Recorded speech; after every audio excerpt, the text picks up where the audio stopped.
जी शेख, मेरा एक सवाल है, एक मसला है। कल जो हमारे यहाँ पर एक पेश हुआ है मसला, मेरे साथ ही।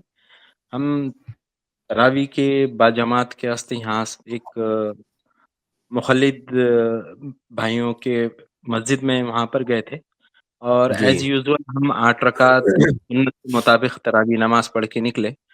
तो कुछ मस्जिद के ज़िम्मेदार आके हमारे ऊपर तनकीद करने लगे और बोले कि अगर कभी आप 20 रकात पढ़ेंगे तो ही मस्जिद में दाखिल होना, नहीं तो हम आपके हाथ और पैर तोड़ देंगे या आपको हम जान से मार देंगे।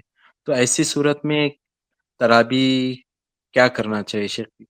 वो मस्जिद से दूर अंदेशी करना चाहिए या घर पर ही इंडिविजुअल सेपरेट पढ़ना آپ चाहिए? आपको अगर कहीं और कोई मस्जिद कोई जमात मिलती है तो वहां जाकर पढ़िए, और अगर कोई और मस्जिद और जमात नहीं मिलती है तो अपने घर में पढ़ लीजिए। या आप जैसे कुछ नौजवान हैं, मान लीजिए कुछ लोगों की जमात है आप लोगों की, तो आप लोग किसी भी घर में इकट्ठा होकर के जमात बना करके नमाज पढ़ लीजिए, और उस मस्जिद में अपने हाथ पांव तोड़वाने मत जाइए।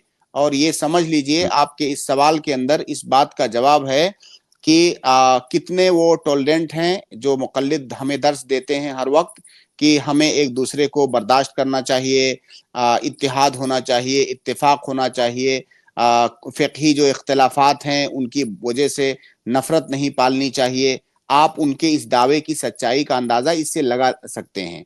तो लिहाज़ा अपने हाथ पाँव तोड़वाने मत जाइए वहाँ पे। आप किसी या तो और मस्जिद में जाइए, अगर कोई और मस्जिद ना मिले तो कुछ लोग जो आप लोग हैं आपस में जमात बना करके कहीं भी नमाज़ पढ़ लीजिए।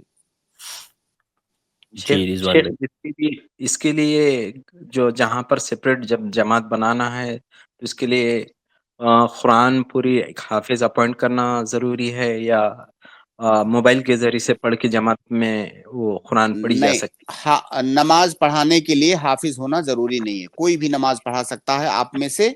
अगर आप है? किरत लंबी करना चाहते हैं और कुरान ज्यादा नहीं याद है आपको, तो फिर मोबाइल में देख करके किरत लंबी कर सकते हैं।